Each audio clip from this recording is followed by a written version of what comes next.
Hello and welcome back to the channel.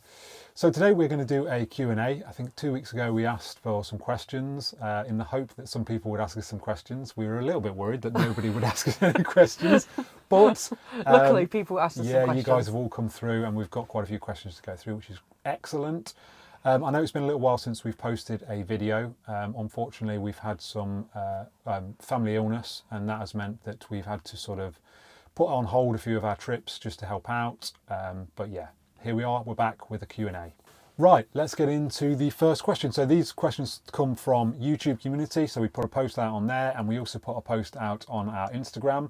And if you aren't aware, we have an Instagram, go there, follow us. We post pictures on there, don't we? So yeah, go there, follow us. But yeah, let's start with some YouTube comments. Okay, the first one is from Robert Nixon. And he says, thoughts on your wind out awning, stuck between a wind out and a drive away? So we really like the wind out awning. We probably use it most of the times when we go away. Yeah, definitely thing we use most. It's the beauty about it is you can put it out and back in like 5 minutes. And obviously you haven't got to spend all that time that you spend with like a drive away awning, putting it up. But obviously the nature of it, it's connected to your van. So if you want to drive away in your van, you have to put it back in, although it is quite quick and easy. Limitations, I would say, wind and heavy rain. Those are the two limitations for it. It won't do very well in heavy winds, and it won't do very well in heavy rain, as we found on a few occasions.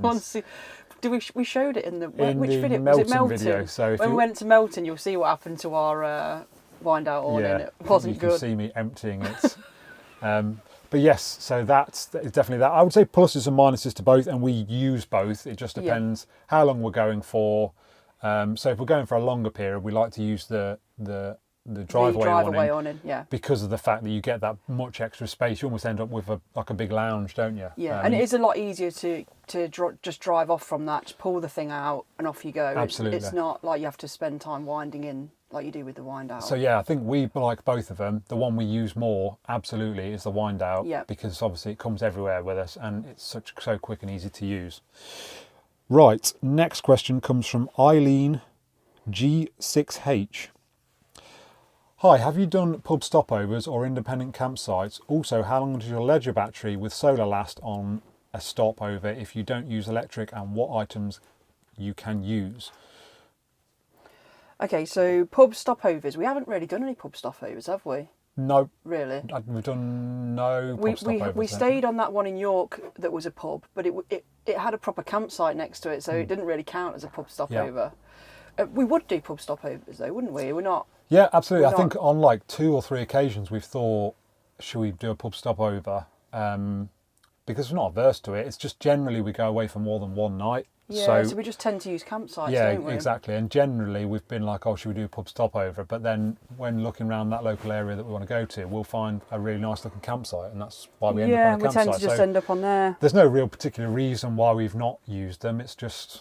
Yeah, it's made slightly more difficult by the fact we've got 2 massive dogs. So like if you want to go into a pub for a meal, you've got to take 2 big dogs with you, which is fine if there's plenty of space and stuff. But if it's a tight little pub and you need to sit down for a meal or whatever, it can be a little bit, especially if the dogs won't settle. So, which sometimes they don't. No. So there's independent campsites we have. Oh yeah, we use independent campsites. Yeah, we've done quite a lot of independent campsites, and we love those. We love club sites as well, but yeah, exactly. Yeah, we like to do a bit of everything, don't we? Yeah, really? I think what we really like about independents is they tend to have a little bit more than a club site. So, like you might have hot tubs, you might have a swimming pool, you might have, a restaurant and stuff like that. Whereas the club sites tend not to have. They're all very formulaic. They have great toilets and they have a little shop on site, but not very many have lots of stuff outside of that, I would say. No, I feel like if you're going to find like more like quirky little features on independents, aren't you, rather than club sites. And then with regards to the solar and the battery, well, I don't know if anybody saw our dubbed out videos will know that the solar panels actually failed on our van, annoyingly, and it's just outside of warranty, which means we can't get it repaired under warranty, which actually is proven quite a problem now when we're away and not on electric hookup, because when you're charging phones, cameras, microphones, etc., well, we rinse the battery in a day, basically. Yeah, with the fridge and everything on. But we're looking to possibly do obviously have the solar panel replaced, possibly with a slightly larger solar panel, and maybe get a battery upgrade at some point this year. That's still up in the air, so you'll have to watch this space on this. But yeah, possibly we're looking to have an upgrade on that this year. Right, next question. So Lulu and Della says, love your videos. What are your tips on making it as easy as possible to regularly go away at the weekend? It's my dream to do something similar, but I worry I'd find it too tiring. Also, what branded gadgets have you found to be worth the extra cost, and have you bought any surprise bargains for the van/camping? Well, the last one's easy to answer. There's no such thing as a bargain when it comes to something for your camper van. That's just not a thing. Everything does just seem to cost Everything's loads of money. so expensive, it's ridiculous. It's like as soon as you say it's for a camper van, they're like, oh yeah, sorry, it's 50% more. So that one's easy. In terms of how we get ready to go away, so there are things that we take every single time we go away, such as chairs, table, obviously the mattress topper, the bedding, all those kind of things. And we tend to leave those in here, don't we, in the van? All the time. All They're the time. they're in the back. We keep them all the time. There are other things that we take sometimes, so like the Kadak, the toilets, the various Yetis that we've got, Yeti coolers. They're in a wardrobe upstairs, and you can open the wardrobe and just grab whichever you need. So obviously when we're going away, the only things we have to put in the van is something that we don't normally take. Open the wardrobe, grab what you need, and then clothes and food. So we can pack the van pretty quickly because of that. Yeah. You do have to be a little bit organised, especially if you want to go away more. So that's how we just maintain that, don't we? You know, we try and do as most of the things that we take all the times in the van. Yeah, and then we just add to it basically. Yeah. Yeah, it's just a case of chucking your clothes in and some food and that's it. And just anything that you don't always take with you. Exactly, and then yeah. Once we've done that, we're sort of ready to go, aren't we? And then what was that? Branded gadgets. Well, I mean, the stuff we use for filming. So we really like the DJI brands. So we've got cameras, microphones, a drone.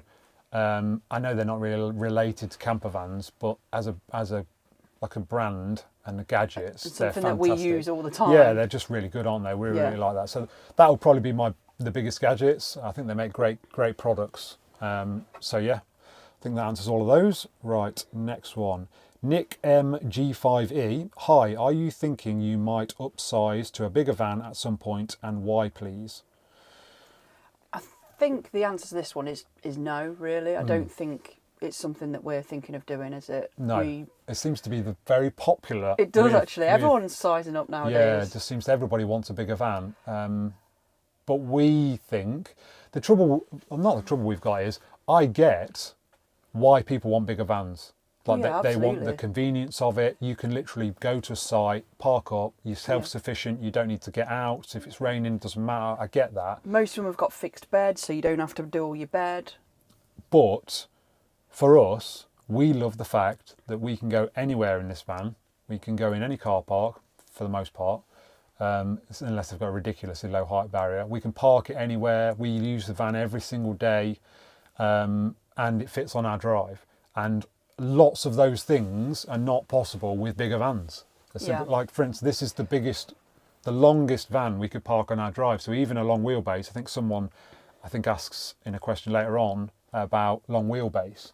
Now, on the face of it, you would think a long wheelbase version of our van would actually be slightly more effective for the fact we've got two big dogs. We get that little bit of extra space, especially when we're using the downstairs bed, and one of the dogs has got to be at the end of the bed. There would be that extra space of whatever it is, 500mm, but it wouldn't fit on our drive, which means it would overhang the pavement, and that obviously is not something we really wanted to do. So I get why people want to go for bigger vans, but for us, it's not for us, is it really? No. Right. What's next? So Campervan John has asked, our van warranty has recently ended and we're planning on changing the interior layout to make it our own. What would you change if you could, and why? So I think interior-wise, I mean, it's one of those. We spent a lot of time researching conversions, what conversion would work for us. And this was like the one that really hit the nail on the head, wasn't it? That it had everything. You could use both front seats. The back seat moved, so you could have a big lounge area when you were parked up. So in terms of the layout, I don't think there's anything we would change with that. I do really like the look of a U style at the back. Yeah, U-shaped seating bit at the to back. get like that sort of comfy lounge style area. But obviously that comes with it disadvantages, like, you know, at the moment we store a lot of stuff in the boot, so we create the boot space with having the seat sort of in the middle. Well, we wouldn't be able to do that in a van like that, and you'd have less storage space, etc., etc. I think the only thing we would change on the interior maybe would be full leather rather than the part leather. Yes. And that's because purely, we've got leather with like an Alcantara fabric, haven't we, in the middle? And that's purely for maintenance. They would be so much easier to clean, and we maybe wouldn't need to cover the seats with the things, because the Alcantara type material is very difficult to clean once you've got stains and stuff on it. So we cover it, and obviously we cover the driver's seat when Lou uses it daily. So that's probably the only thing I would change on the inside. But I think that sounds like a really cool idea, that you're going to change your van. I think that sounds a really cool thing to do. Yeah, it's exciting, isn't it? Like absolutely. choosing what to have and everything. Definitely. Right, now this person's posted a few questions, so we'll just work through them. Balo6513. First question, how do you select where you are going to camp? Are the sites part of something like the National Trust, or do you decide on an area and then look for campsites that allow camper vans? I feel like it's a bit of both with that. Like, sometimes we look for an area and try and find a site, or sometimes we find a site and then it's just wherever it is. I think often we'll go, this site looks nice, and then we'll look at the surrounding area and be like, oh, we could go to here, or we could do this, we could do that, and then that sort of hones in, right, well, let's go to this campsite. There's a few campsites we've seen where they look amazing, but they're literally in the middle of nowhere. Yeah, so there's nowhere you can get to. Nothing around them, so you can't get to anything on foot. Obviously, we could jump in the van, but we quite like being mobile, being able to get somewhere on foot or whatever. I know recently we used the bus in Melton, didn't we? Which is a good thing, actually. We should do that more, probably. But yeah, so that's really what decides where we go, really, isn't it? Yeah, and we've never done a National Trust site, have we? But No. A lot of the sites we go to are Caravan and Motorhome Club, because we are in the Caravan and Motorhome Club, aren't we? Yeah. So yeah, sometimes we use those. They're often in good locations, actually, Caravan and Motorhome Club, I think. Tend to be, don't they? Yeah. Next question, what would your dream van be if you could upgrade? Well, I'll answer this one. So there's like a Heimer, I knew you were going to go for this one. like 4-wheel drive thing, like a real rugged looking thing. It's absolutely massive. It's got like stairs to the upstairs, and it's got like a rear deck area. Like Dion Dublin. Stairs going up to the bedrooms. Got your stairs going up to your bedrooms. Further down the hallway, stairs up to the bedroom. Stairs up to the bedroom. But in order to get that, I would need somewhere to store it and someone to finance it, because I think it's about 200 grand. Yeah, it's something ridiculous. But yeah, I guess that would be the dream, but yeah, completely impractical. So the next question is, what is your favourite / best gadget you have for the van, such as a cooking gadget? What other gadget would you like to have, if any? So probably the cooking gadget, it's not really a gadget, is it? But the Kadak is something that really changed the way we cook in the van. Yeah.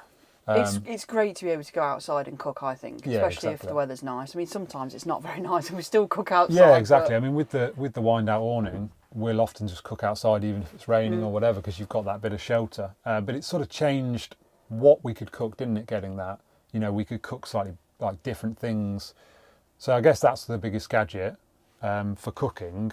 We don't really have any like fancy gadgets like chopping implements or anything like that, no, do we we? don't really, do we? Pretty simple in that respect, I guess. Obviously the Ridge Monkey, which most people have as a sort of... Yeah, which is really good, actually. That's really handy. But I think anyone who has a camper van always says about the Ridge Monkey. Yeah, they do, yeah.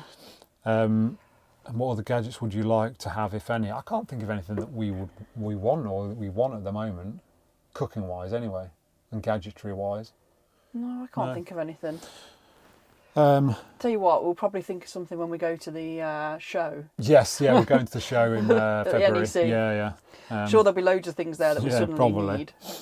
Is there anything you wish you had installed / changed on the van before completion? Well, I think I've spoken about this before. I've got an automatic car, and I would have loved an automatic van, but at the time we could no way afford the automatic gearbox / find a van with an automatic gearbox. Yeah, it was a bit difficult, wasn't it, at the time? Yeah. Just for ease, it would just make travelling just so much easier. But yeah, that would be about the only thing we would change. I think the thing I would change is the pop top canvas. I'd have one of the ones that unzips. Oh, the sky canvas. Or whatever you call it. Yeah, we have thought about that, haven't we? Yeah, I think I would go for one of them. Oh, this next one's a difficult one. What has been your favourite campsite to stay at and why? I mean, I don't know how you answer that. There's been so many campsites, so many amazing campsites. Some of the ones in Scotland. Yeah. You know, I don't know where you would start. I don't know. I mean, Clactol was amazing. Sango Sands was amazing. Not the weather, but it was amazing. I feel like some campsites are good for the views you get from them, like Sango and whatnot, and some are just good because they've got good stuff on them. Like for example, Clactol, how he let you borrow stuff, wetsuits and water equipment, like canoes and stuff like that. That paddleboards. Bargoid, is it? With the hot tub? Bargoid Farm, yeah. Yeah, that was amazing because obviously you got a hot tub, amazing little farm shop on the site, great restaurant as well, which you could take the dogs in. That was a really nice site. Yeah. And obviously we saw dolphins on that trip, so that was, I just think there's just so many amazing sites that we've stayed at. To pick one singularly, there's just not one. Too hard. It's just one of them things, you know. Right, the next question is, I've noticed in your videos that you like going to campsites near breweries. Would you do more trips near breweries? 100%. Yeah. To be fair though, we like to try different beers, so... More often than not, apart from a few things, like for instance the one we stayed at that had got was it Rivington, that had got brewery on the site? Yes, more often than not, we'll go, should we go to this campsite? And then we'll be looking around things to do, and there might be a brewery in the area that will go, oh, we can go to there, you know. So it's not necessarily we find a brewery, then find a campsite. It's sort of the other way around. And Milestone as well, that's got a brewery next door. Literally next door, another great campsite. But yeah, so that's pretty much that. How old are each of your dogs, and are Huskies a hard breed to train? Yeah, so Dallas is 13 and a half and Sabre is 11 and a half, nearly. Huskies, they're very stubborn. Yeah. Very, very stubborn. So they're not always easy to train at all. I'd say Dallas was worse than Sabre. Dallas was very, very headstrong. He does not like doing what he's told. Still does. I think with Huskies, certainly what we read about and what we found is you have to be super disciplined with them. Like if you want them to train them something, you have got to regimentally do the same thing over and over and over. They're the kind of dogs where if you give them a slight sniff of being able to do something different, they're on that. That's what they're doing. That's probably the thing. Yeah. I think perseverance, though, you know, our dogs are relatively well trained for the most part. They're pretty well behaved for the most part. But I think just perseverance is the name of the game on that one. Yeah. The worst thing about them as a breed is the hair, for 100%. They shed so much hair. For someone thinking about getting a camper van, what advice would you give following what you know now? So the thing that we did, and the thing that I would urge anyone who's getting a camper van to do, is loads of research the size of van you want. And obviously the first thing to ascertain is how much money you want to spend. Size of van, and then look at all the different conversions, because there's loads of different options out there. Think about how the space would work for you in terms of how are you going to use the van? Exactly, yeah. So like when we were thinking about it, we were saying, well, the dogs could sleep downstairs, we would sleep upstairs. That's how we went into it, went and spoke to the converters, and that's what we said we would be doing and stuff. Yeah. Think about right, what would I do with this? How would we do this? You know, think about it quite as much as you can. Obviously, there's also the option to hire them. The trouble is, it's quite expensive to hire them. Yeah. You know, I think you can be looking at £1,500 to hire a camper van for a week or whatever. Maybe more nowadays, I don't know. So obviously that's then coming off your budget for buying a van. Just research and just try and work out what it is that you actually want. Yeah. Right, on to the next ones. Where do you want to go next? Insta or? Let's go to do you want... these questions from Pete. Okay, so is it your turn to ask or mine? Yeah, so are you considering a trip to Europe? We're not, are we, at the moment? I would like to do a bit of Europe, but with the way the dogs are, or Yeah. Dallas specifically. Yeah, Dallas, because he's 13 and a half, he is slowing down. He can't walk very far anymore. Yeah. And yeah, I just don't think it's the right thing to do to take him on a journey that long. Yeah, and now. he's suffering a little bit with arthritis in his hips now in his older age, which is one of the reasons why he's not walking so far. So yeah, I think at the moment we would like to at some point, but at the moment we wouldn't be. Would they consider not staying on a campsite? Yeah, we would consider that. We just tend to find we like the security of a campsite, don't we? Yeah. I know a lot of people like to wild camp or free camp, whatever you call it. But yeah, it's not really something we've ever thought about, is it really? No, not really. I think we thought about it in Scotland when we did the NC 500. Yeah. Which, I don't know, the laws are all over the place. The law specifically doesn't say that you can camp anywhere, but a lot of people do. Yeah. I think that law is more about pitching a tent on, you go on foot somewhere, you pitch a tent. Exactly. I don't think of the law anyway. The law on the wild camping thing in Scotland doesn't really apply to camper vans, which is, I think, why some locals don't like it. Yeah. But, so we're not saying we wouldn't, I just like But lots of people do it, and it's fine. I just like the peace of mind of staying on a campsite. Yeah, you know agreed. that no one's coming to say you need to move on, no one's knocking on the door in the middle of the night, no one's doing anything to your van or anything. I just like the peace of mind of it, basically. Yeah. Would they show pre-trip preparations and post-trip? If people are interested in that, it's definitely something we would show. It's not something we really show just because I don't know, it seems a bit boring, but if people are interested in that, sort of how we pack the van up, then definitely we'll show you how we do that in a video, not a problem. Let us know in the comments if you would like to see that. Next one. How do we know we have enough gas? Guesswork. We don't really, because Yeah. we did run out not long ago, didn't we? So basically, I might have a feel of the cylinder, the weight of it, and a shake of it to see how much gas I think, and I might say to you, I don't think there's much left in this, but that's about it. We tend to just let it run out and then deal with it exactly, afterwards. To be honest, we've don't always we? got two in the van, so almost always there's the option to use both of them. Yeah. We've only got little 904s, haven't we? Yes. Yeah. So we've got one which is connected up to the hob in the van, and then in the gas locker. Gas locker. And then we have another one which we use for the Kadak. Yeah, and we just, when they run out, we get another one. Generally, they're relatively easy to come by. Go outdoors, do them. So do lots of the independents. We've stayed in a few sites that have sold them, so we've never really had too much trouble replacing them. So. You can get those little gadgets, can't you, where you can put it on the side of the bottle and it'll sort of tell you. It tells you like the level of the gas in the cylinder. I think you move it up and down and it'll beep when the gas starts. Once it finds the gas, Which we've said we should get, but we still haven't got. It's just one of those things we haven't. We haven't got. Maybe that's a gadget we should get. Someone asked about gadgets. That's what we need. We need one of them to see how much gas we've got. Definitely right. Does that mean we're on to Insta? I think so.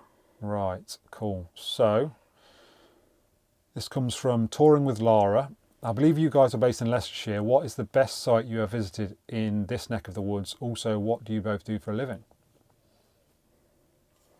So I would say, yes, we are based in Leicestershire. I think in Leicestershire, my favourite, I've got two really. I would say Ettisfield and Gopsall Hall Farm. Yeah, they're my two favourite ones. For me, Gopsall is the one. You got pub on site. They do live music on a Saturday night, mostly in the on season. You have more often than not. There's a food van on a Saturday night. Yeah. They've got great facilities. You can have a fire. You can have fires. The campsite is lovely. It's literally in the middle of nowhere. You literally have to drive like a mile off the road to the middle of like the countryside, a load of fields. It feels like it could be anywhere in the country. And there's walks off the site. It's got so much going for it. So definitely that's. I feel like that site works for everybody as well, because you can get caravans on there. Ettisfield, I think, is mainly for smaller vans like ours. Yes, definitely. Don't think they let big caravans or anything like that on. But both are lovely though. I have to say both are really nice. So next, Tales of Nero and Nala. We forgot Oh, to say. sorry, yeah, what do we both do for a living? So I'm a general manager at an engineering firm.